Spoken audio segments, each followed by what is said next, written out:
嘿，你们好哈。那这是今天的3张牌。那如果你要看久一点呢，你可以按下暂停。如果你已经选好了号码，记得在留言区做一个更强的连接哈。那不啰嗦，我们就开始喽。来，我们来看到选择第1号牌的第一题哈，是恶魔牌金币8哈。那第一题问到说他究竟是谁哈？我觉得恶魔牌在讲是说它是一种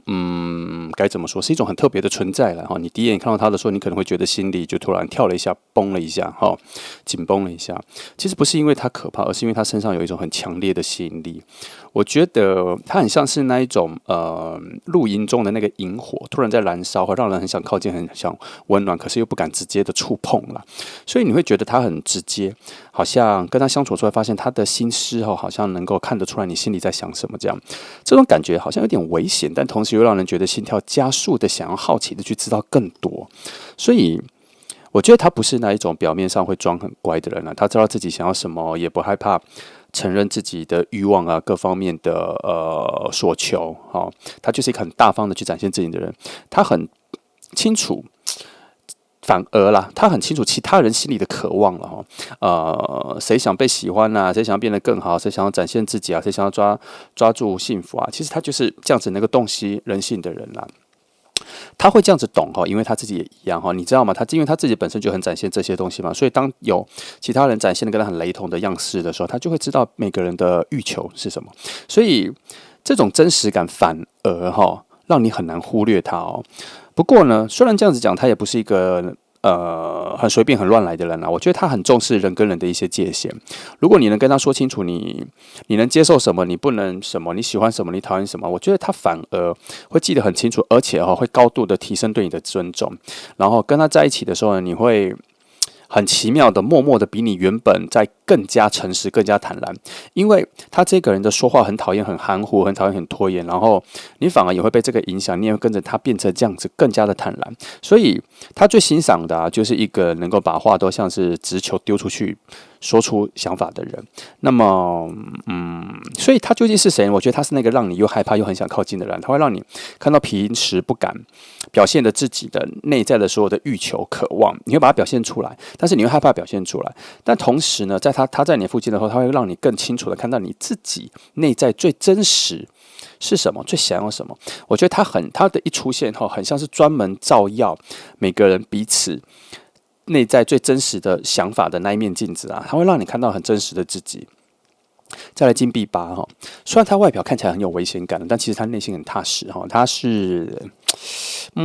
我觉得他是一个把生活当作作品然后一样去练习的人，或是一个运动当然去练习的人。他可能会在图书馆的角落看到你看到他然后你会发现他每次一个人待着的时候，就会一个人静静坐好几个小时，那专心听自己的音乐然后桌面上有非常多的笔记这样。他虽然也有注意到你可是你会发现但他不是很在意，他附近的世界好像都安静下来，都静止了，因为他的那种强烈的认真感，就是金币8所散发出来的那种魅力他做什么事情都会一点一点的往前，然后他也不再在乎一下子就要一触可及，不在乎自己做的任何事情要一下就爆红，他比较在乎是他每天都要一点一点的进步，一点一点的累积。他相信努力才能够换到结果，所以他对自己的要求很高。如果你靠近他的时候，你会被这种节奏所影响。那如果你后来跟他在一起的时候，你跟他一起工作一起念书一起去研究东西，一起努力的话，你们两个人的生活会达成一种你平常的生活里面没有的那种新秩序，而且你的进步也会跟着他进步的很快。所以在感觉上感情上我觉得他是那种一开始不会有什么热热烈烈的、轰轰烈烈的那种追求你或是表现给你，而是他会跟你相处的时候，会慢慢的观察、慢慢了解，他会注意到你的很多的小细节，记得你喜欢喝什么饮料，吃什么东西然后记得你可能什么样的天气会怕冷，什么样的天气特别讨厌热或什么的。他不太会是用那一种嘴巴上甜言蜜语来感动人的啦，他会用非常多的实际的行动跟陪伴来告诉你说他其实很在意你，希望你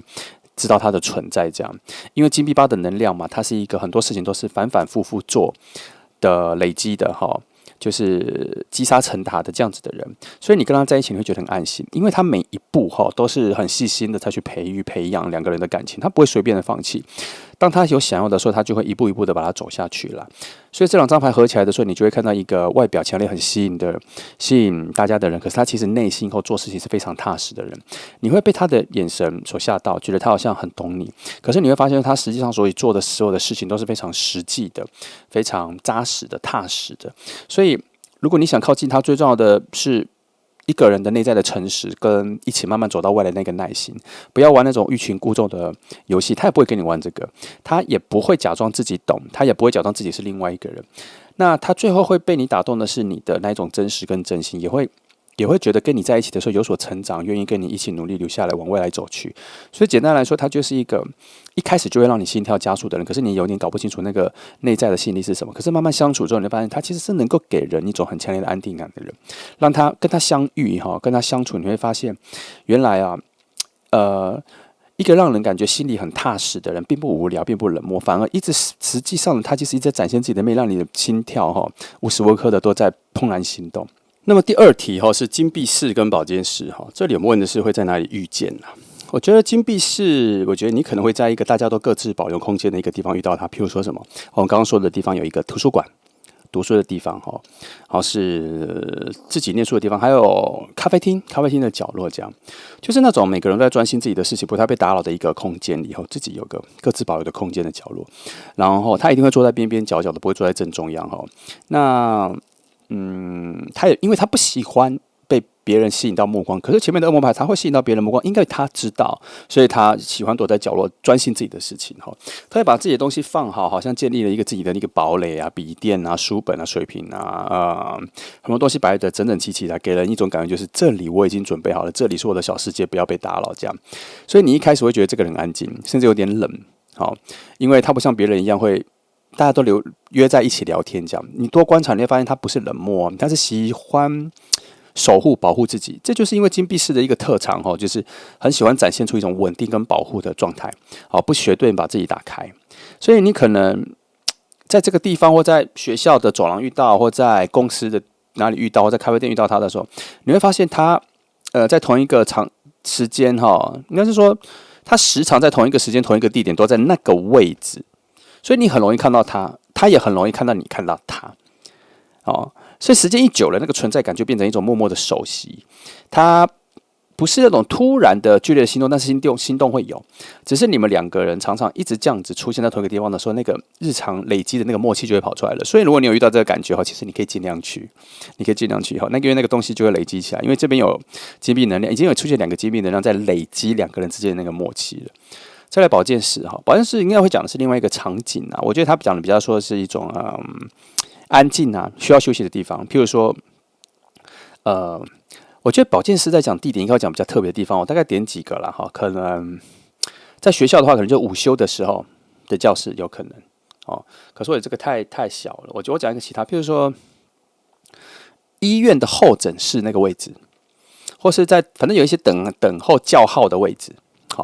还有可能体育馆大家坐在边边休息的位置这样，或是体育场外面休息的椅子，反正有一种类似休息的椅子、等人的椅子这样。还有一个很特别的位置，就是说公园的那些小椅子有些人会坐在那边午间的乘凉休息买着自己的食物坐在那边吃的那种休息的地方。这个地方我们要把它定义成什么？就是让人只能在这个时间内让自己的时间暂停，让自己的一切的事情暂停，只有等待的那个状况，然后只能把外界的所有的喧嚣放下来，处在等待一个人静坐的那个位置，那种椅子上、那种位置上，都是你们可能会遇见的场景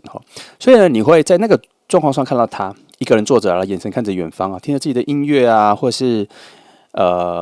自己内心跟自己聊天，他们也要跟别人聊天，他在给自己充电。所以这种氛围会让你觉得要跟这个人互动可能格格不入，很难。可是他的存在又特别的显眼，就跟我刚刚前面讲的咖啡厅一个人念书这样。所以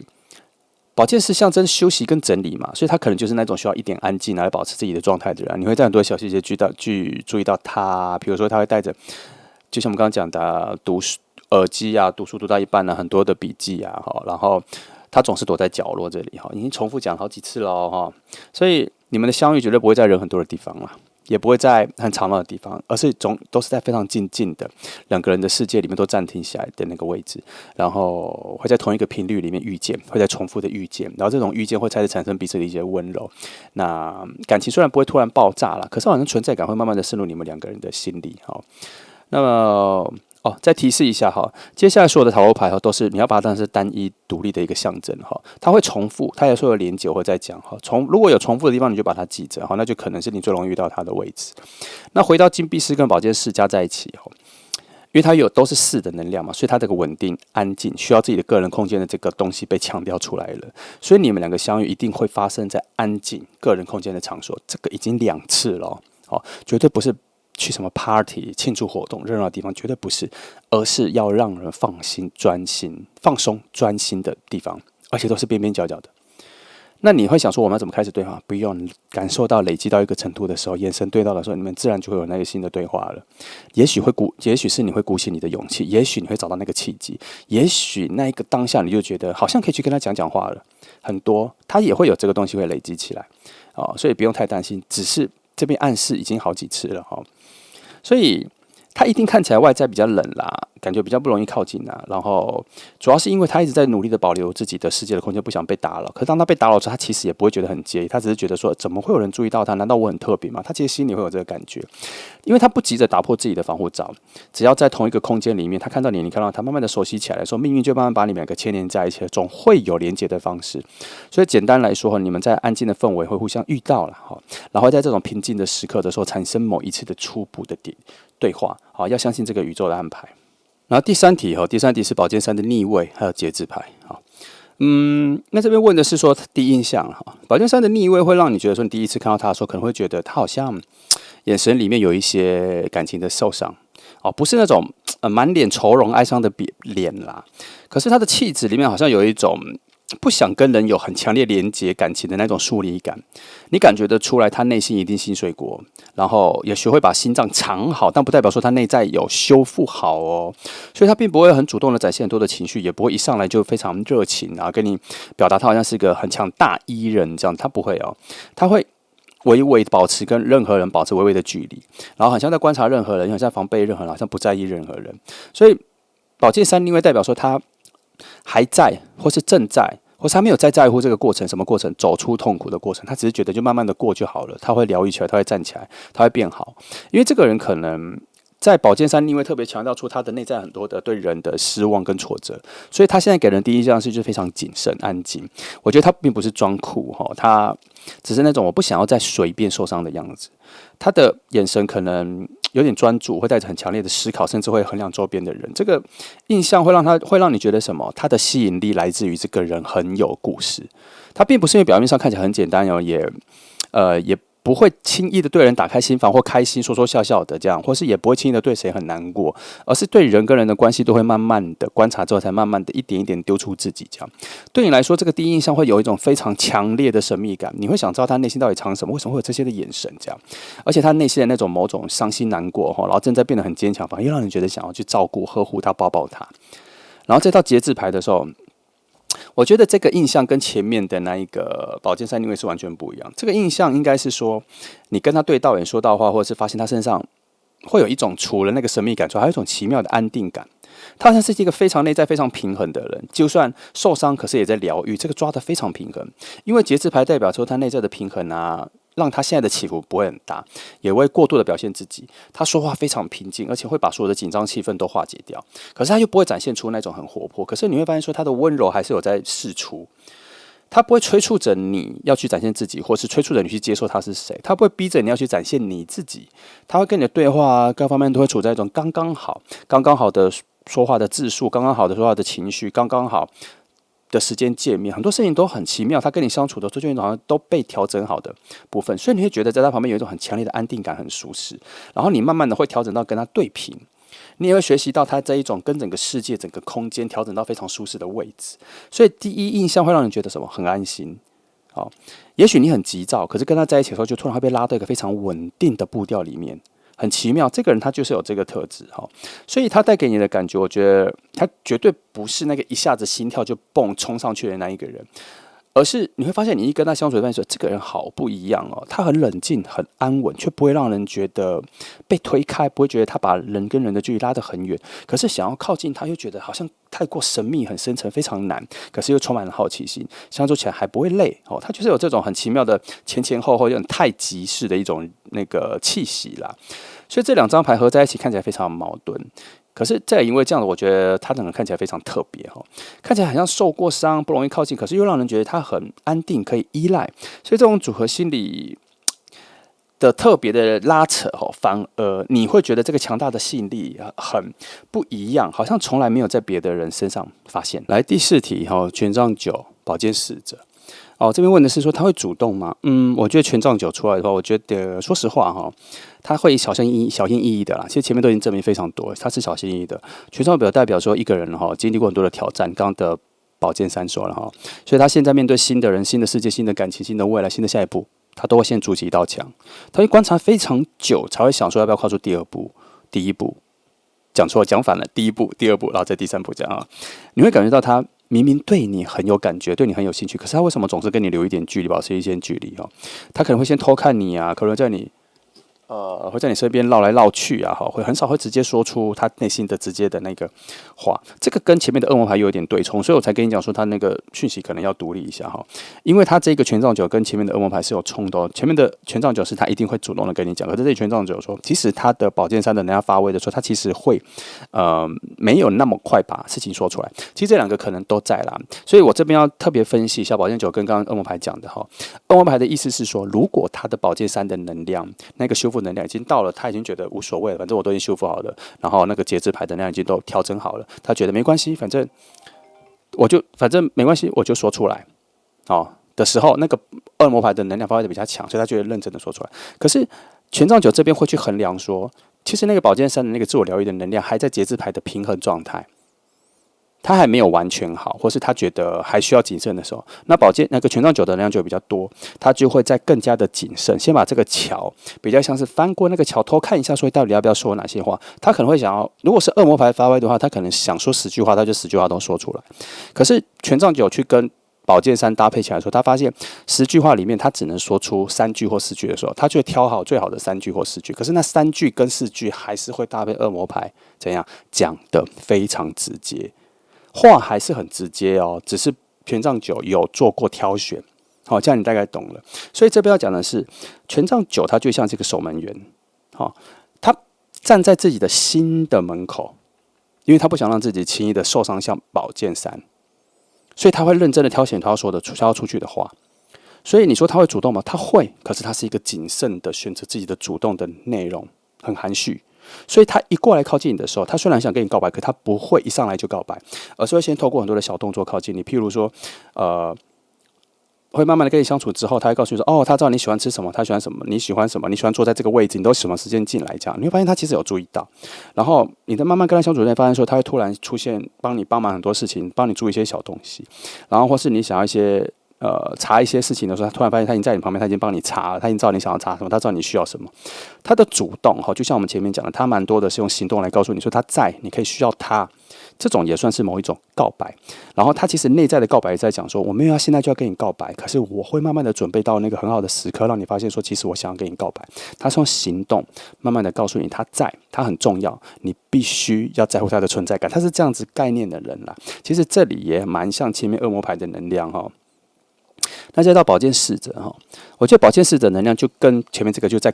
权杖9就在更不一样，它更直接、更年轻、更青涩、更多好奇心。这张牌在暗示说他会用很多的话来试探你，不能说是试探啦，我觉得他比较像是在收集资讯，他会用很多的对话来收集资讯，因为他不会马上表白嘛，他会透过很多的相处来靠近你，然后他会跟你的相处跟对话里面记得很多你的需要、你的特色，然后。他譬如说跟你聊天的时候，你喜欢什么样的音乐啊？你下课都去哪里啊？你为什么都这个时间来啊？你为什么喜欢坐那里？你都点什么咖啡啊？你什么这样？他会问一些这些事情，看起来很无聊，可是其实他在帮你记得很多你的那个样式啊，你的模样，你的边边角角这样。然后等到他未来跟你相处，你会发现说他了解你很多的时候，你就会比较没那么紧张因为宝剑9很聪明，不是宝剑9很聪明，是宝剑侍者很聪明啦，他不会表现得很急，然后。可是他有时候又不小心太快，说话又说得太快，所以反而让你觉得他这个人奇怪。有的时候讲话有点支支吾吾的，很想说什么欲言又止，可是一说出来的话又太过真实，然后有些时候又讲太快，话又讲得太快。你会发现他常常在这个前前后后讲，你会发现这个人很有趣、很真实，因为你知道他每次讲话，其实他也不是真的讲快，他是对自己很有审视，对自己很检视自己说话不要太随便说。那可是他内在也不是说他在算计，好像说什么，而是他内在有一种真实的输出。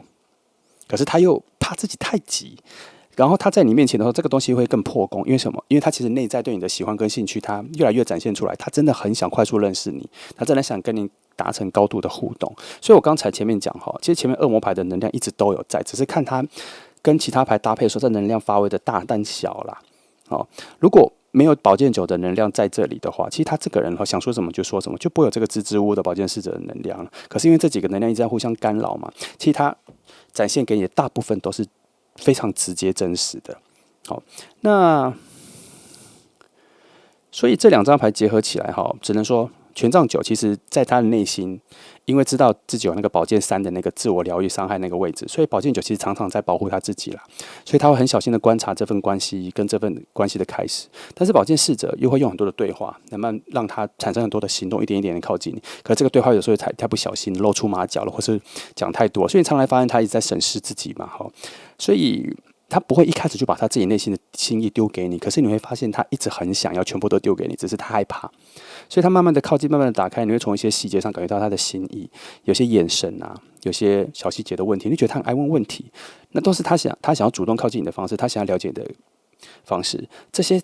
小小的主动，其实都是他在跟你打一个信号，就是其实我很想告白，可是我不知道怎么样开始啊。好，来，我们来看到第5题是星星魔术师我觉得星星牌这边讲的，它给人的一种气息，我们这边讲的是气息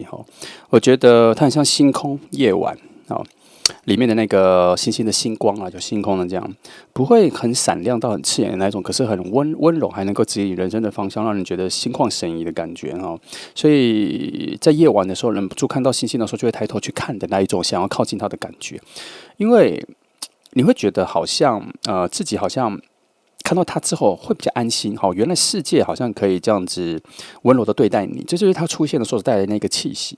星星的气息代表某种希望嘛，他身上带着很多的安静啊，能够治疗周遭所有的事物的一种能量。所以他这个人有可能话不多，然后你也可以从他的存在里面感觉到很多的光亮，譬如说他可能是一个很懂得倾听的人啊，不会急着打断你的说话。你如果想诉说很多事情的时候，这样他应该会非常有耐心的把话都听完。然后我觉得他会在很多的时刻，某些时刻用很简单的一句话，就让你觉得你的心有认真的被听到、聆听，甚至被理解。我觉得他不会有太多什么大张旗鼓的行动去表达他对你的喜欢啦，或是展现出他整个人的特色，因为他的气息本身就能让人觉得很放松。你会发现他在一起的时候很容易就卸下内在的戒心因为他不会逼你，也不会给你压力，他就像在黑夜里面帮你带路的人你手牵着他往前走，就算闭上眼睛，你也觉得安心的跟着他就对了。因为他这个人他不会强调自己的很多的优势他只会有点暗暗内含光的那种感觉，静静发光，会让你感觉到即便你看不到前方的路，可是只要他在，前方的路都会被他照亮，都会变得好走。因为他的整个人的气息是很温柔又清澈的，有一种无声的力量的感觉那再来到了魔术师牌的时候，我觉得这边在讲的是，除了他内在除了有这份温柔之外，他身上还有某种可能性和行动力的气质。因为魔术师牌的让他看起来整个人很灵活，好像他能够把世间所有很无聊贫瘠的事情变得很有惊喜。它不只是这种安静的光而且它在这光里面还会创造出一些小小的烟火、小小的火花。你会发现它有一种特别的存在感。他讲话的时候，眼神会特别亮，做事情动作非常有效率，然后脑子好像一直都有一些小惊喜、小点子。你随便给他一些建议他就能够立刻豁然开朗，还能够举一反三、触类旁通。那他会因为这些新的开发，会带你去探索一些新的事物，他会去查很多生活中的小资讯、新展览、新的什么东西，他会带你去。你跟他在一起之后，你发现生活变得非常有趣因为那个魔术师的能量就出现了嘛。因为魔术师的能量的气息很像是那种战场里面的号角，一吹起之后就要往前冲，然后那个号角是非常有鼓舞性质的，他会告诉周遭的人，就是说相信我们一定可以做得到的，我们一定可以探索到的，我们一定可以探索到的新世界这样。所以它的存在并不一定是给你带来一些安心安慰，它还让你看得到未来的各种可能性，跟你世界的一种丰富性。所以你会跟着它怎样改变很多你的视野，你也会同时发现自己有很多的创造能力，你可能去学习很多的课程或什么的，然后你好像也会变得更加勇敢，因为它带领你说看到很多的新视野，你会觉得世界好像没有你想象中的这么窄小，没有那么恐惧，好像有更多的温暖，更多的善意所以它的存在就产生了这样子的一种对未来性的一种吸引力嘛，你会觉得很想跟着他，很想跟他在一起，很想跟他在一起，让自己的生活变得很有力量，很有丰富性。因为他本来就带着一种领导者的气息他不会控制你，但是你会觉得他一直在不断的引导你往更大的舞台、更大的世界里面前进。然后你只要跟他在一起，你会慢慢发现说，其实你已经不再是以前那样子的你了所以星星牌跟魔术师牌加在一起的时候，你会发现有两个特质啦，一个是他身上有一种温柔的希望，第三你会看到他是一种很有行动力的创造力。有行动感的创造力，很有效率、很有效果的创造力。那一方面，它好像给你一种星空的安静；另外一方面，它又带来那种星空所带来的无限推广、浩瀚宇宙的那一种勇敢、挑战、冒险的心。所以这种气息很特别它竟然能够安抚你的心又能点燃你往外挑战的冒险心就好像觉得说你对未来很多的冒险性，可是心情是平静的，然后你反而会更愿意去探索这整个世界好，那这就是第一张牌的所有的讯息，各种独立的讯息希望给你一些对这个人的新的想象。那谢谢来听祝福你们。来，我们来看到选择第2号牌的那第一题是教皇牌跟宝剑五问的是他究竟是谁。我觉得教皇牌这里讲的是他是一个很重视价值观、很重视原则的人你第一眼看上去的时候，他身上可能会带着一种很有规矩的一个气息，他不是死板而是他让你觉得他非常在意事情的对跟错，喜欢把事情搞得很清楚啦。我觉得他不是那种冲动的人，反而更像是他很有意愿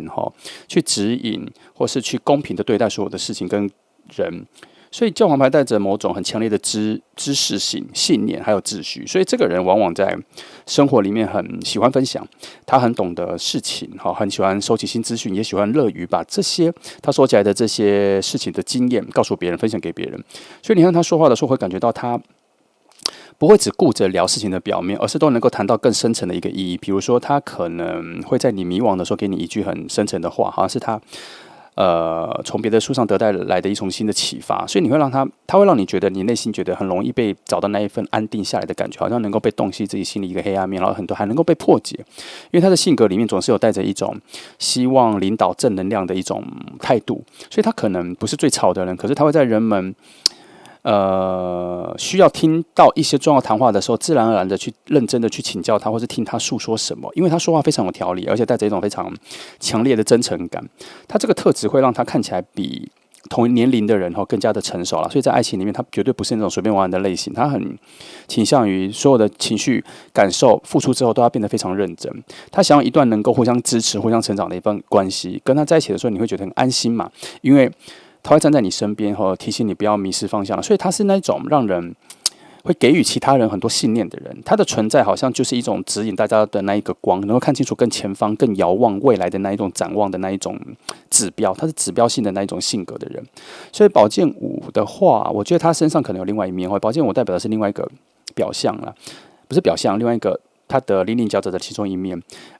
因为宝剑五代表某种冲突跟竞争，所以这让他在某些时候看起来好像蛮不好惹到，因为他不是一个会随便退让的人，尤其在争论或是认为很重要的事情上面说，他都会坚持到底。你可能会觉得他有点固执，甚至有的时候会觉得他讲话不怕得罪人尤其是刚前面讲的信念的东西他一定会坚守自己的立场，他不是坏心，而是他真的很重视对自己来讲什么是正确的事情啦。那这样的他会给人一种非常有态度，而且非常有自我信念的那一种感受，这个是很强烈的第一印象。所以在跟大家一起相处的什么团体活动比较多人一起的时候，你会发现他可能不是最合群的那一个人，可是他是一个非常有自己立场的人，他敢说别人不敢说的话，也敢承担那种不受欢迎的角色，这个所以你会觉得就是说你跟他相处的时候，他会发现你的优点，他就会挺身而出为你说话，他会让你觉得你的人的某些坚持自己的个性各方面你是值得的，甚至他会帮你去争取你的话语权，或是你讲话里面的质量。所以当他觉得有些事情不公平的时候，他绝对不会沉默了然后这样子的气质会让你觉得说他其实有点硬邦邦的，但同时也很真实，而且他也不随波逐流，他很喜欢挑战规则，很喜欢打破所有事情的僵局，他会去解决。他除了所以他除了这一面非常成熟之外，他内在其实是非常坚决的，而且不妥协的。而且你会发现说，他这个人从这个几面散发出来说，他是个非常有安全感的人。可是其实要认真了解他，会觉得他其实有点难懂。所以这两张牌合起来的话，你会发现说，他其实是一个很重视原则又很敢挑战的人。教皇牌让他看起来很成熟可靠，然后懂得引导大家走到一个新的方向。可是宝剑我又让他带着这个方向，带着非常多的坚定跟强硬，很难被妥协。一旦决定了某些方向的话，你很难更改他。所以他对于爱情，他绝对不是一个随便的人呐。他遇到你的时候，决定是你的时候，你就会发现他这两个能量正在产生一种拉力，他会让你感觉到很安心。可是因为他又太过真实、太过坚持自己的想法，所以又让你觉得很不安，所以可能有的时候会产生某些冲突。可是你要知道的一点是，他没有在隐藏任何事情，这个比很多人来说都已经非常优秀了哈。你所看到、你所知道的都是他的一切。所以第二题哈，命运之轮跟权杖二，我们要看的是在哪里遇见呢？还有哈，我们这里所有的牌哈。它每一张牌它都是独立的讯息，你可以把它当成是独立的象征哈，你不一定要把它全部连在一起。所以如果有冲突的话，你可以把它当成是他的这个人，发现他的一个丰富性啦。所以我们这边看到的是命运之轮嘛，命运之轮在讲说你们的相遇很可能不是刻意安排的，而是刚刚好的对的时候会出现。因为命运之轮代表某种偶然跟转折嘛。我觉得它怎么讲呢？我想想，很像是生活里面会突然被推进一个新的阶段，它是一个岔路，你必走的一个岔路，就像你出门去买东西去上课，就突然发现有一些不会去参加的小活动突然发生，你就会觉得说，这个特别的时间发生这个事情，我也来去看看好了。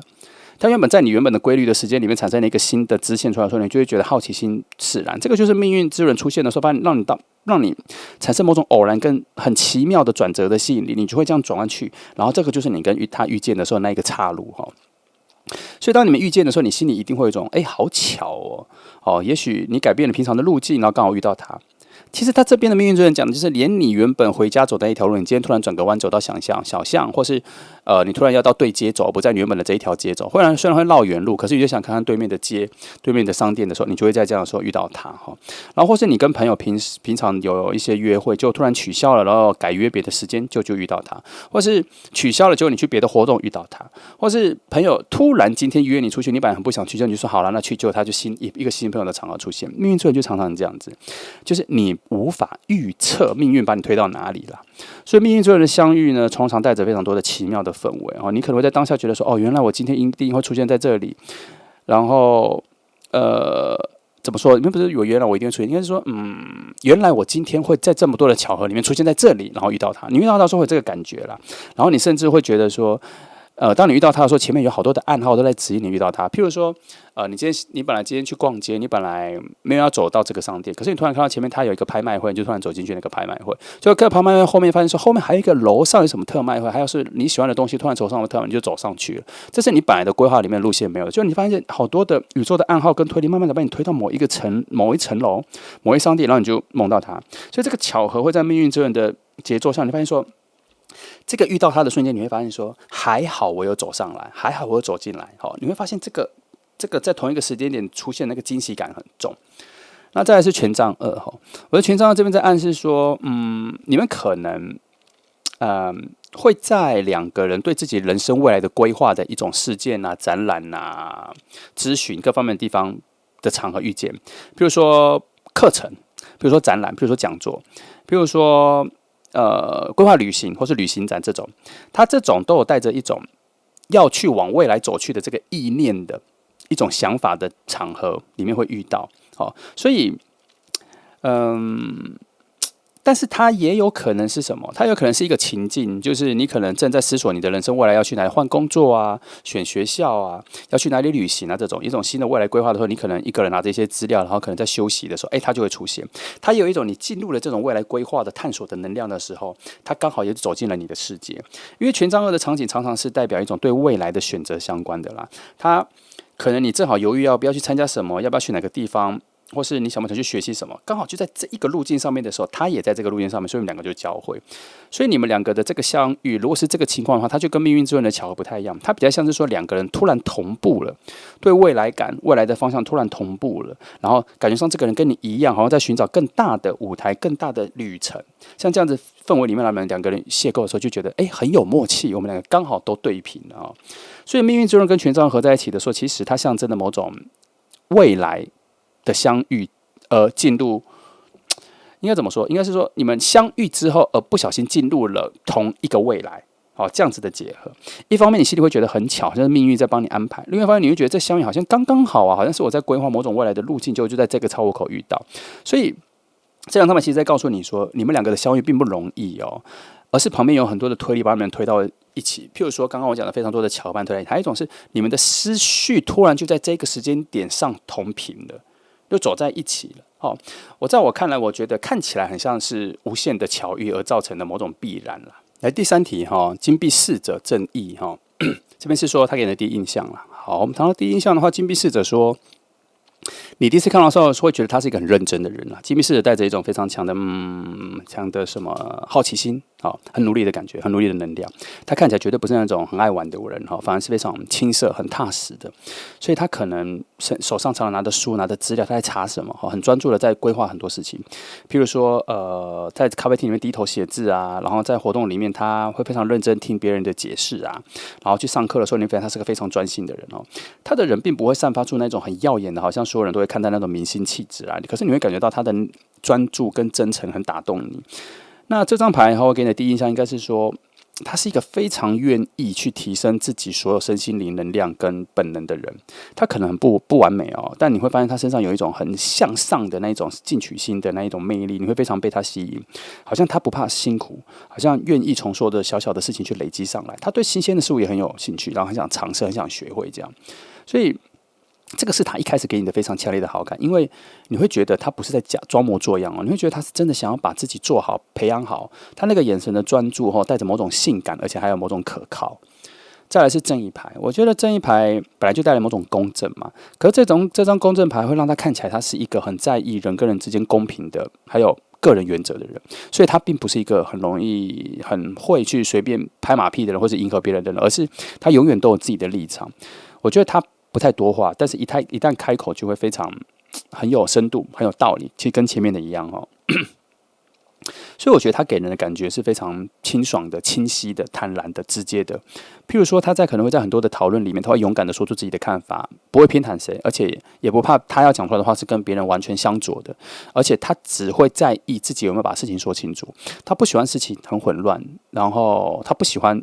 一个事情的分配是不公平的，他就是有这样的特质，所以让人觉得他很可靠，所以甚至会觉得说他其实比同年纪的人更成熟啦，因为他觉得他会看到整个事情的事实，而会把它摆正、扳正所以正义的牌的气息会让他觉得这个人非常能够信任，而且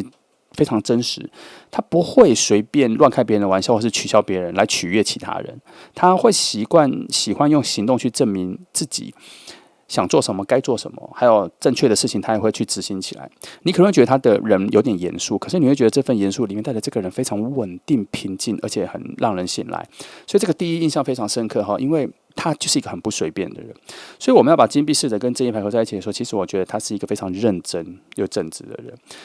有一点单纯但是你会发现他的努力跟他的那个专注的眼神是其他人学不会的。所以这样子的人很单纯又可靠，尤其眼神非常干净，做人还完全不虚假跟浮夸。来第四题审判牌宝剑国王的逆位讲的是他会主动吗？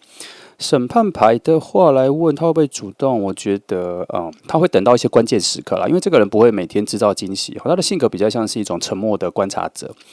那当命运被推到某一个临界点的时候，我觉得他会突然下定决心要做出一项让你惊讶的行动，就是让你立刻知道说他其实是喜欢你的。因为审判牌象征某种觉醒跟勇气这代表他可能会在某个事件之后突然觉得不能再拖下去了于是会鼓起勇气跟你表达他对你的在意譬如说相处久了，认识你久了，他发现再不开口跟你说，他会非常害怕你会离开，或者是他内心已经累积太多的情感，他需要突破自己所以他必须要跟你展现真实，不然他自己也没办法往前。所以他的主动并不会像是每天去追求你，表示对你的喜欢，而是他一定会等到一个很不错的、很好的时机成熟的点，他就一次性的跟你表达。所以他那个时候表达会这样非常直接他会达到那种很像告白，或是决定一个未来的方向的那个感觉。他绝对不会让你对于他的这份告白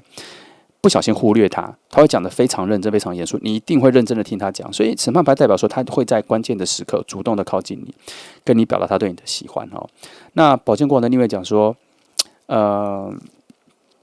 他他因为上面会在关键时刻行动，所以他在平常的日子里面小事情说，他其实发现那些都不能够满足他对于跟你表达心情的那个整个状况的完整度，所以他在平常的一些小日子里面，他很难去做出对你表达喜欢的那种行动了，因为他有的时候会想太多，脑子会不断推演出各种如果他随便去表达的那种坏结果，反而让他停在原地哈，这会让他觉得。他会觉得自己很犹豫啦，甚至不知道该不该把心意说出口。然后，可是你跟他相处，你会发现说，他总是有一些话欲言又止。可是你要回到前面的审判牌啊，那是因为他在等待最好的时机，因为他对于最好的时间告白是非常的有点精神洁癖啦。所以在沟通上面他可能不擅长把情感说得那么清楚，他怕自己表达错，或是怕说出来说被拒绝，所以这种顾虑让他显得很被动。你会感觉到说他的心很靠近，可是他不敢马上行动。所以宝剑国王的逆位的能量让他看起来有时候冷冷的哈，不是因为他不在乎了，而是他不知道怎么说，而且他常常会用眼神或者小举动去传达一些心意。但如果你要他大声说我喜欢你，这种我觉得对他来讲是比较不容易了。所以如果你在期待说他一开始就非常主动啊，或是表达非常清晰，所以我觉得你可能会有点失望，因为他内心非常挣扎，加上审判牌，他在等待最好的时机，所以可能要相处到一阵子后，才会有一个比较好的表达，让你知道说他其实是明确的喜欢你啦。所以这两张牌合在一起的话，表示说，他其实他是会主动的，然后他的方式会很特别。可是，在平常的那些小日子的时候，他会显得比较被动，好像你会觉得他好像不会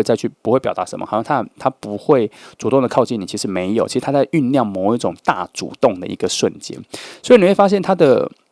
主动其实不是那种持续性很多的小动作。就是跟告白有关的小动作，对你好的告白，他虽然会有点像前面有点照顾你一些，知道你生活的一些小细节，让你够知道他的存在，知道他很在意你这些，可是那些都还没有办法接近到告白的表达的状况，他只会等到一个最好的时机，才会一个大胆的表示，会很明确的告白了。所以答案是他会主动，但是需要时间。慢慢把他推到那个他觉得最对的位置。好，再来第5题哈，宝剑骑士权杖5，我们来看一下他身上的气息啦。我觉得他身上的第一种气息，宝剑骑士就是说，他其实是一个很有冲劲的人哈。他其实蛮像是会急着冲向他自己未来的设定的目标的人。他不喜欢拖延，他很专注的去要达到自己的梦想。就像前面讲的，他非常专注要去成为更好的自己，所以他做事也不会慢吞吞的啦。所以他给你的感觉就是，如果他在跟你表达对你的喜欢各方面的话，其实他只知道自己准备好了，然后他想用行动来吸引你，其实他会忘记去看你有没有准备好去接受这份惊喜。这样，因为宝剑骑士在讲说，他是一个说话很直接的人，不会拐弯抹角。如果他有想法，他会立刻说出来；如果他觉得有事情要做，他会马上行动啦。那他不会花太多时间去猜测跟犹豫，而是会想到就做到。所以他这样子的个性呢，会让你觉得说，其实算还蛮有魄力的哦。因为他身上有一种很有强烈热血的感觉，他可能对某些事情、某些对外的向往非常有热情，所以一旦他投入，他就全力以赴。就像他现在，他发现他喜欢你，可是他发现他一定要走到告白这个部分，所以他其实很投入了。所以他很投入之后，他发现很多细节，很专心跟你相处啦。那你前面已经讲到了，他的眼神其实对很多事情，对他想做的事情都很专注嘛，然后这个部分也很吸引你。所以当他看到你的时候，他就把你看成是一种他未来一定要到达的某种恋爱的目标，所以他完全不会被其他人影响吸引，不会分心，他会很专注看着你。那他这种气息其实很吸引你，因为你跟他在一起的时候，你会发现说他那种冲劲，很愿意去尝试新的事物，很喜欢去开发新的资讯，这种感觉会让你觉得他对未来怀抱着高度的希望。虽然有时候很蠢，有时候会小小粗心呐，会忘记很多小细节，可是你会发现他的那种真诚跟直率是在很多人身上都没有的。你会觉得他很 pure， 好像他一直勇往直前的往未来走去。其实你感觉自己可以跟着他走，好像会有很多新的发现，还有更多的新的乐趣可以被开发出来。然后权杖5的话，我觉得他带来了这个宝剑骑士底下那种什么活力跟对外来的挑战，所以这两张牌搭在一起很完美哦，呈现出他不是一个安安静静的人，他的能量带着一种很不服输，很想要去往外来开发什么，他很想知道这世界还有什么。所以当你遇到他的时候，你可能会觉得他是一个很有干劲的人，很多事情他都想要拼一下的人。因为权杖5带着某种互动跟比拼嘛，竞争，所以他可能跟人聊天的时候，就像前面讲的，他很喜欢跟别人辩论讨论，而且会只讲自己的立场，他不怕别人跟别人的立场相左，他不是恶意的，只是他喜欢这种很棒的交流感所带来的刺激，他喜欢这种火花的感觉，他觉得跟人互动这才是真正的生命力的一个展现。因为他的气息蛮像是随时都来参加一个竞争的游戏，好玩的游戏，有时候你会被这种他对事情的挑战啊，去对未来的挑战、冒险心所激励，你会觉得说，这个人好像什么天不怕地不怕的，他只害怕什么？他只害怕他的人生一直停留在原地，没有办法往前走。这个是很有趣的哈，所以你每天可能都会听到他分享给你很多的新资讯，说，我们可以去看这个，你觉得这个有不有趣啊？他给你很多的新话题，然后这些情况跟气息会让你会被鼓励到，好像觉得说自己留在原地都没有办法突破，好像是不是在浪费自己的生活？你眼前就有一个人这么往未来冲去，我觉得他做得很好，我也可以像他一样。他激发的你内心的是什么东西？一种很奇妙的勇敢的气质哦。他出现之后，你会发现，哇，我心里有一种对未来的冒险心、挑战心。我有，可是我少了那份勇敢，就在他身上看到，原来可以这么轻而易举的就从自己的内心挖出来。所以他这个人，我看起来说很固执啦，所以有时候也很爱竞争。可是你会发现他这个样子比其他人都更加的真实，而且你会发现跟他在一起很有安全感，因为当他想要帮你、支持你、保护你的时候，发现这个人完全不妥协，他会完全支持你，他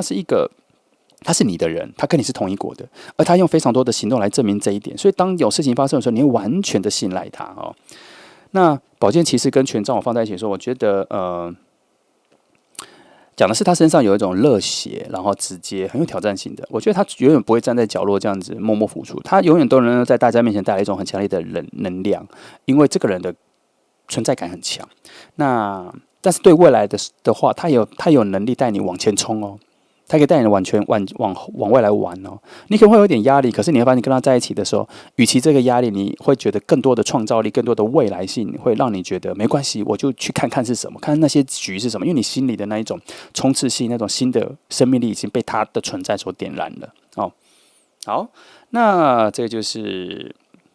第2张牌的全部哈，记得每一张牌都是独立的讯息啦，它其实有重复的，你要注意那个重复的讯息。那这些象征都可以让你找到它哈。好，那就这样，谢谢你来听哦，祝福你。来，我们来看到第3张牌哈。第3张牌的第一题是金币3的逆位跟皇后牌哈。这边我们看到的是他究竟是谁啦？金币3的逆位在说他是一个在群体里面常常显得比较格格不入的人哦。金币3的逆位代表说他在合作上跟他人合作上比较不顺畅，也就是说他比较不喜欢随波逐流啦，然后他也不太适合大家那种一样的节奏哈。所以你看到他的时候，你可能会觉得他这个人是独来独往的，然后不会马上融入其他人的一些，就是比较缺乏团体活动能量的人，比较不合群。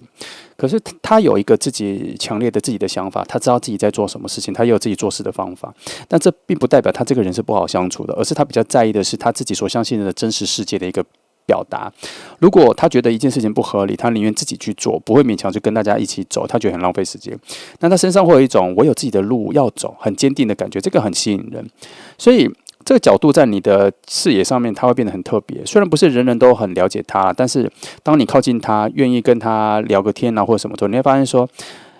你会懂他的想法。你会发现他这个人其实很真诚，他并不是反对所有的一切，他并不是不合群，而是他只是希望事情能够有更适合、更有效的方法前进。只是他不喜欢假装要去融入大家，他并不喜欢做表面功夫，所以在大家的视野上，他可能会被误解成是一个不合群的人。所以他只是不容易融入大团体的人，可是他在自己的安静的角落的时候，他能够展现自己很强烈的力量。所以对你来说，他的特质可能很新鲜，只是他的世界可能跟大家所认为的一个标准定义不太一样。那皇后牌的话，就是他是一个其实内在充满温暖跟包容感的人啦。因为皇后牌的那种滋养与爱，在他身上是一种非常自然的一种魅力，让他靠近你的时候会觉得很轻松哈。虽然他并不适合跟大家一样在群体里，但他很会照顾。如果单方面照顾一个人、2个人很个体小众的话，他其实很会照顾的，他很懂得观察别人的需要，也很愿意给予支持啦。所以你会发现，他可能会在你没说出口的时候就已经知道你需要什么，或是在你心情很焦虑的时候，他能够立刻洞察你的心意，然后给你一句很安心的支持的话。因为他本来就不是一个个性很高调张扬的人，可是他内心有一种很强的安静的吸引力。然后我觉得他内心有一个很强大的花园啦，但他不会拿出来炫耀，而是让人靠近的时候会觉得愿意停留在他旁边，感受到他的温暖和他的支持。所以他的这个气息会让你觉得说他很容易理解人，所以跟他在一起会发现说你的内在很多事情呢很容易被他洞悉，然后他是真诚的想要去理解你。因为皇后牌在这边暗示说他对生活的感受力很强，他很喜欢美的事物，他很重视细节，它会让日常生活看起来很温暖。所以和他在一起的时候，你会觉得生活的步调会变柔软，会变慢哦，而且还能够看到更多的生活上面的小确幸、小幸福，然后还有更多的颜色，甚至你能够感觉到更多生命的芬芳。他就是有这样子能量的人，可是基本上要慢慢的靠近他。所以金币三的逆位跟皇后牌合起来的话，我觉得他虽然不合群啊，但他其实是一个很真诚温柔的人，但是必须要靠近之后才会发现说他有自己的内在的一种耀眼的光芒。只是会让别人误会说他很特立独行啊，所以当你真正认识他的时候，你会发现说，你会愿意替他讲话，你会发现他其实很愿意照顾人，因为他内心的那种温暖跟安定，其实很多人都没有的。他虽然不是大家眼中的那种标准的好人，或是标准的形象的大家都所期待的那个人，可是如果你愿意慢慢待在身边的话，你会发现说，他这个人给予的幸福能量很强哈，而且他其实也没有那么孤单，看起来像是孤单的灵魂，可他其实没那么孤单，他其实自己有一种满满的爱哈，在那边行走，他愿意对越想靠近他的人，他愿意无私的分享哈。所以到了第二题，恋人跟世界牌，我们这边在看的是在哪里遇见他嘛？我觉得你们的相遇很可能会发生在一些很特别的氛围，那个氛围有点类似会怦然心动的感觉的氛围。因为恋人牌这张牌代表某种很强烈的吸引力跟外在的连接嘛，所以它也常常是某种重要的决定有关的一个牌，所以它这意味着你可能可能需要会在做一些选择的场合遇见他了，比如说参加一个活动，选择去参加一个餐会，选择去参加一个旅行，就是它不是自然而然的，它是你一个决定之后而去的地方，然后会遇见他。所以你会发现，当你在你决定之后要去的地方、活动各方面的时候遇见他的时候，你会发现有一种特别的拉力，好像宇宙给了你某些方针，给了你某些很强的直觉，让你选择了这一个，好像是你自己选择的所可以走进的那个未来，然后再遇见它。虽然你会觉得自己是自己做了选择而走到这里，可是你会觉得说，好像宇宙默默的、偷偷的指引你要做这些选择。所以当你遇到它的时候，你会特别的被它的出现所吸引，你会觉得说，你好像被很多能量推到它面前，或是把它好像被能量推到你的视野里而看到它。因为这个恋人牌的能量会让你突然觉得说奇怪了，他也许不是整个在场的，或是你现在视野中的所有人里面最耀眼的人，可是不知道为什么你的眼神就很难离开他。因为恋人牌的相遇常常带来了一种灵魂的呼唤、呼应，它会创造出那种类似巧合的状况，因为是快速的风能量。可是你会觉得说奇怪了，我好像峰回路转的走到了他面前，然后这个人对你来讲就是很特别、很不一样，然后你们会有一种第一次的互动嘛，然后心里就会有一种就是很强烈的怦然心动的感觉，就知道说这样子辗转的结果是要遇到他。恋人牌有时候常常会有这种很切入性的那种急速的浪漫感，让你在心里浮现了。所以呢，你们很可能会在某个就是我觉得你选择要去的那个场合遇到，可是那个场合都有很大的特质，就是好像在庆祝什么有关于浪漫的事情，有人结婚，有人生日，或是就是情人节有什么活动之类的，这种很奇妙的、很有跟浪漫有关的，或是去看什么跟朋友去看一些什么爱情喜剧这类的，像这样子的场合会遇到。然后你们遇到的时候，会从一种看似普通的交流之后，其实你们之间就因为这个爱情的氛围，已经有一种心跳的怦然心动的感觉会产生了啦。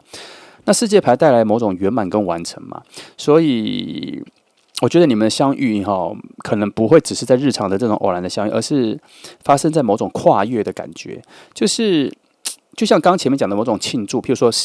结婚，别人的结婚，然后它就会变成是跨越了什么？那一个人的关系从两个单身的人变成约定要在一起的这种跨越的感觉，或是它是一个毕业的典礼的庆祝，就表示说我们已经结束了，换一个新的位置，或是比赛的一个结束之后的颁奖，或是后面的什么庆祝活动，它就是有一种新的结束跟开始的一种开始跨越的感觉，就是有一种旧阶段进入新阶段展开的这一个喜悦的状态里面的场合里面，两个会遇见，所以世界牌的能量让这个相遇变得很有意义感它你们的遇见不会是随便路上遇到的，而是某种章节翻过去，然后在下一个篇章里面遇见。我觉得这种命运安排的感觉会特别明显了，所以在你们两个遇到的时候，那种巧合感跟命运安排的感觉会非常重，然后它可能会给你一种好像突然视野更大的感觉，因为世界牌在暗示说它的出现并不是要让你们两个停留在某一种小世界，而是他的出现是要带领你去进入一个，或是跟你一起往未来的新世界去开拓、去冒险的一种看到新世界的感觉啦。因为世界牌就是这样嘛。你们遇到说，突然会有一种很想要对未来做很多的事情，很想要对未来有很多的规划。这个在你们第一次遇见的时候，发现说你们有很多的对未来的展望啊、旅行的计划啊、想要去的地方啊、想要去的国家啊什么的，发现突然就很契合，然后力量牌的能量就会上来。所以把恋人牌跟世界牌放在一起的时候，你们的相遇会有一种很强烈的命运的浪漫感。我觉得这个不是一种普通的日常的擦肩而过会发生的，它更像是所有的能量都终于聚集到一种最好的交汇点，然后你们会遇见它。所以我觉得你会在那一刻感觉到特别的吸引力啦，好像整个空间都静下来了，然后让你觉得看见它是这个相遇一定是命运在提醒你，或是把你推到一定要遇见的这个地方。因为这个人一出现的时候，你那个确定感很重哦。来，我们到第3题哈，倒吊人牌的逆位跟权杖一讲的是第一印象，彼此的第一印象，应该是你对他的啦。所以倒吊人牌的逆位，我觉得这边你对他的第一印象，我觉得可能会觉得他有点特别。然后也有点难懂哦，因为倒吊人逆位代表一种卡住、不愿意完全妥协的一个状态，这让他看起来不像是会随便迎合别人的人，反而有点独立，然后个性有点固执哈。你可能会觉得他不像其他人一样那样随和啦，所以他有自己的一套想法，然后做事。我觉得他也应该不一定会按照大家所习惯的方式啦，他可能会在团体中显得比较安静啊，会散发出一种我有自己的角度。其实这个有没有印象深刻？有没有似曾相识？刚前面是不是有讲到了？有类似，对不对？他会一直散发出一种我有自己的想法，我有自己的角度，这会让你一开始觉得对他充满好奇，可是他又不像大多数的人那么容易猜透他心里的思维哈。因为倒吊人牌的逆位也会让人感觉到说，他似乎曾经经历过一些事情，他不想告诉别人，然后让他不愿意轻易的跟其他的事情或是让他为难的事情妥协哦。你会在他的眼神里面跟他的神情里面发现，他可能会带有一种我在观察，我不会马上相信眼前的事实的那一种坚定的感觉，抱持怀疑跟观察、仔细审视，才要做出行动的这个特质。那他这个特质虽然会让他显得很难靠近啊，但你的视野里面会觉得这个人好特别，你知道吗？这个就是你们的能量的联动跟内心的灵魂在呼喊的时候，你看他跟别人看他是完全不同的感觉。为什么？你会看到他的本质，然后你的灵魂跟他灵魂有自己的低语在对话，所以你对他的肯定跟想要对他的靠近，其实不会被旁边的人的影响。还有，当你对人的感觉有出现的时候，尽量不要被旁边的人或你朋友的话语影响，因为你内心有一个触动已经出现，那个是比较真实的。好，那再来权杖一的部分哈，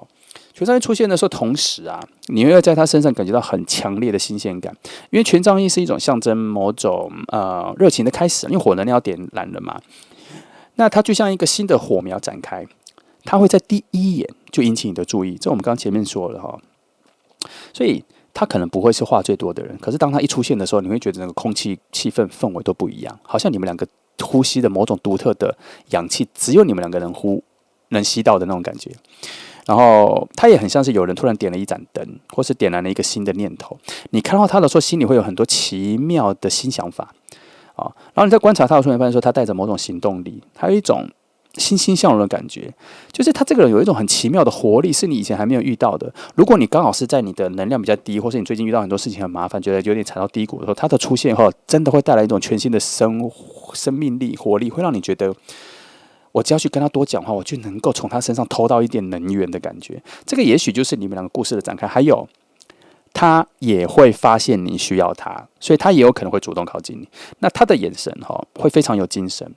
然后他跟人对话或互动，肢体语言都会变得非常果断哦。他是这样子的人，然后他会让人感觉到说，他脑袋不会只是空转，或是他的想法不会只是天马行空、空想的人。他所有说出来的事情跟想法，他都已经付出行动了，而且是有认真的想要去实践它。所以这种第一印象会让你觉得这个人好真实，然后很吸引人，而且你从他一开始跟你对话说，你就觉得他讲的话你都能够100%的相信，因为他整个人的性格感觉就是他没有要停滞向前啊。他跟别人对话辩论的时候，你就会发现说，他所讲出来的话都是经过脑袋深思熟虑才要讲出来的，而且他是非常坚定自己的思维跟自己的思考核心的。那他因为在权杖的能量的时候，他会让你发现说，你跟着他，你会看到很多未来的新的方向视野，很丰富。然后我刚刚要讲的是，其实他也知道你需要，其实他也知道你需要这个点，就不代表说他需要你跟着他也算了哈。所以权杖一会让你觉得他是一个能够点燃所有气氛的人，他很像是整个氧气，然后用火点燃会爆炸的那一种能量啦哈，它很关键哈，所以它的出现会让你觉得说哇。好像有新的冒险要开始了，所以呢，我们把倒吊人逆位跟权杖一放在一起哈，其实它给的第一印象其实是非常特别。那这一个烟火又是所有的烟火里面最绽放的，对你来说，一方面他的个性其实不太妥协啦，可是又有很强的神秘感跟坚持；另外一方面，他心里又有一种很想要点燃什么新鲜感的感觉。所以你跟他遇到之后，你就会发现说，你好像有一个新冒险要展开了。所以这样的组合哈，也许初期会让你觉得很难懂，可是你要着重的是，它为何一直带给你一种神秘的吸引力，跟一种想要往未来去探究的那一种好奇心。你要跟着，因为它本来就是一种很奇妙的谜题，可是让人产生一种很强烈的热情，想要去解开这道谜题的那一种吸引力哈。来第4题哈，愚人牌权杖骑士，这边讲的是说他会主动吗？愚人牌本来代表的那种自由啊、单纯啊，还有不用想太多就去做这个能量。这张牌其实在讲说，他确实很有可能会主动，而且他的方式非常直接的，有的时候甚至会显得有点冲动哦。他不是那种会把所有事情都想细节，不会把那些细节都想清楚的人。他如果喜欢你后，他会用很自然的方式靠近。比如说，他会突然跑到你身边跟你聊天，问你要不要一起去某个地方，或是用一个玩笑话做开场。他其实是在看看你会不会回应哦。他不会先算计你一定会回应，可是他会先来试探，因为愚人牌嘛，所以他会抱着我试看看的行动去靠近你，因为其实他以为他在试看看，其实他内心是被你的存在感所吸引，不然他就找所有人随便聊天就好，会很特别找你哈。因为这样的主动有时候会让人觉得很幼稚啦，可是又有点不可预测，这神秘感就出来了。但是他内在其实是非常真诚的，你跟他相处，你会发现说他其实内在心里非常 pure， 他不会去算计，他所表现出来的东西都是非常真心跟真实的。你一开始就会感觉到，你会感觉到他在你面前后几乎没有什么防备，很像小孩子一样很单纯也会有点可爱。所以愚人牌在告诉我们说，他的主动我觉得方式是有点突然的。然后有点出乎意料的，也许你已经注意到他了，也许你还在想说要怎么跟他互动，可是其实他会突然就来跟你互动，你会有点吓一跳哈。那有点不稳重，可是却带着某种，他把你当成是某种冒险跟挑战的开始，跟前面讲的都一样哦。再来权杖骑士权杖骑士的能量，我觉得加强了这一个行动的特质，因为他身上有愚人牌的那种冒险感嘛，可是权杖骑士带来什么？他这个冒险感其实带来一个充分的热情，就是他遇到心动的人说，他都会立刻就直接行动了。所以他的表达是100%的真诚啦。因为这个人不喜欢拖延，他对你有兴趣的时候，他就立刻要让你知道，他怕你不知道，所以他可能会立刻来跟你讲话的时候，就立刻约你说我们要不要一起去哪里，或是在大家一起活动的时候，他会特别就走到你身边去想办法跟你聊天，让你知道他在你旁边。他的方式会比较热烈然后可是有一点急迫，好像你会发现他很怕错过什么机会，很怕错过跟你聊天的机会。不过权杖骑士的主动也带着某种不安定因为他的追求可能是瞬间的热情，他可能一开始很积极，可能之后他自己内心需要时常提醒他自己说要持续，不能只是一开始表达这样。其实这不代表他不认真而是他本来是比较靠直觉行事的，他有了感觉就会立刻冲上去跟你表达，所以你会发现说他表达很快的就会对你表达出那个兴趣，眼神很闪亮我觉得动作会很清晰很直接，言语可能会有一些玩笑，可能这个就是权杖骑士的特色啦，很热烈很直接，没有太多顾虑，然后又搭配愚人牌的话，你看他这个都被强化起来了。所以愚人牌跟权杖骑士放在一起的时候，他的主动会变得很明显很自然，很突然，很热烈，但他不是慢慢试探型的，他会用一些看起来像试探型的语言，可是他其实不是在试探，他是在接近因为他的内心比较像一个小太阳的方式啦，一旦心动起来，就会整个展现出来嘛，所以他会喜欢用一种玩笑式的方式随意的邀约，可是他心里是认真的。然后，因为他的眼神其实是很认真的、很直接的，他会用开玩笑的方式让你知道说他很在意你，其实他心里是有点害羞的看起来有点冲动，有点莽撞，可是这就是他的真实的啦。他其实也没那么怕丢脸，只是他会觉得说，他也知道说他自己做的很莽撞，做的不完美，可是他觉得表达更重要。来第5题宝剑10跟宝剑9，这里讲的是说他身上有什么样的气息啦。我觉得宝剑10代表说他身上有一个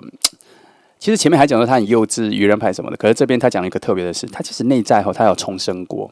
他好像有经历过一些很辛苦的结束跟转变之后，经历一场大雨，然后阳光才照进来的这个样子。你可能会觉得说他看起来好像不完全轻松无忧无虑的人，可是他在前面愚人牌跟权杖骑士的样子，他其实在表达了他非常热情，可是他眼神还是能够看得出来他有一些曾经经历过低潮的痕迹啦，所以也正因为如此，他身上有一种很特别的力量，他知道什么是痛苦，所以他知道什么乐观，他怎么知道在你面前表达出这种乐观进取的一种性格？他知道，因为他怎样，他走出来了，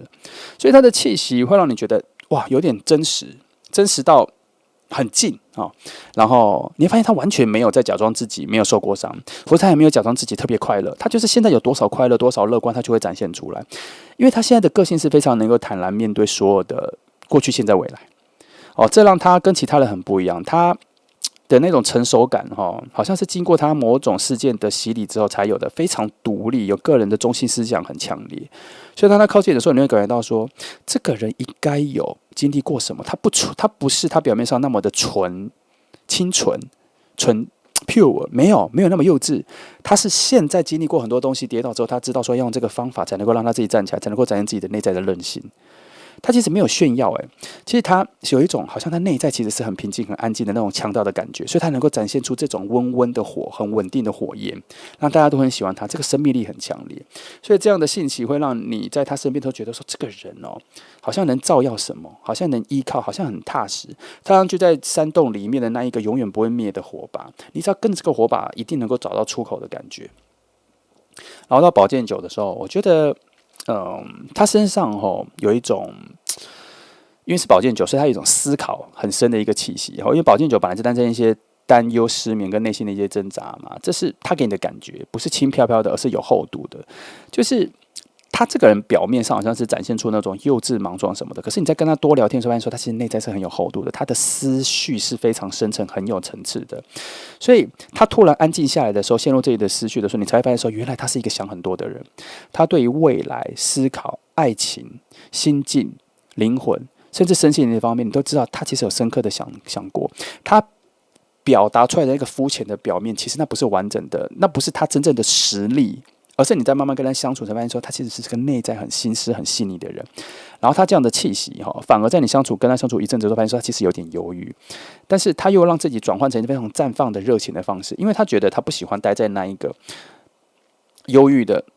状态，但他还是不怕让你发现，因为他不会假装开心，他开心就是他真的开心，因为他一直在转换自己，要用开心的方式去面对整个世界跟。领导着自己，那你跟他认识的时候，你会发现说，他其实也会承认自己有害怕过，也会承认说自己有伤痕过，也会承认自己也想很多，然后反而是你跟他任何的提问，跟他对话，你发现说，这个人无限真实，他无任何角度无差别的都很真实，因为他完全不喜欢有任何虚假的表达，所以你在他身上会感觉到一种。哇，他连脆弱都这么诚实，那表示他的热情跟开朗也一定是非常诚实的。只是他不会马上去解释，不会马上去说出口，所以你会在他跟他的相处里面，从他的眼神啊，一些落寞跟开朗的变化里面，然后再从他其实语言跟他的一个人安静下来的那种情绪跟稳定，你会发现说，这个人其实是能够跟你产生共鸣的。为什么？因为你都有看到，而他人可不一定能看到哦。你知道你看到什么？你看到他的整个乐观情绪、热情，你还能看到他内心的那种挣扎跟经历过某些事情。其实为什么？你跟他灵魂是契合的啦。讲这么多，不是所有人都察觉得到的哈。所以宝剑10跟宝剑9放在一起，其实就是说，你会察觉到说，他是一个从深夜里面慢慢走到清晨、初时晨曦、开朗起来的人。所以他有些忧郁，你会看到，而这些忧郁里面的真实。你才会看到，那他有一种思考很深的东西，你会听到，你会观察到，都只有你才会知道了，因为只有你怎样，他让你靠近，所以你会靠近的时候发现什么？他让你看到的伤痕，然后他让你看到的他的立体感，这个就是什么？他在逐步的接纳你，靠近他的生命力啦。所以你们两个的灵魂默契就会慢慢的在这里展现出来哈，这个就是线索，这个就是一个节奏。好，那这个就是第3张牌的所有题目哈，我希望给你一些方向哈。记得每张牌的象征你都把它当成独立的，它有些会重复，有些会连锁，可是你可以把它当成是独立的，然后去丰富，找到它的这个资讯哈。好，那这样，那谢谢你来听哦，祝福你。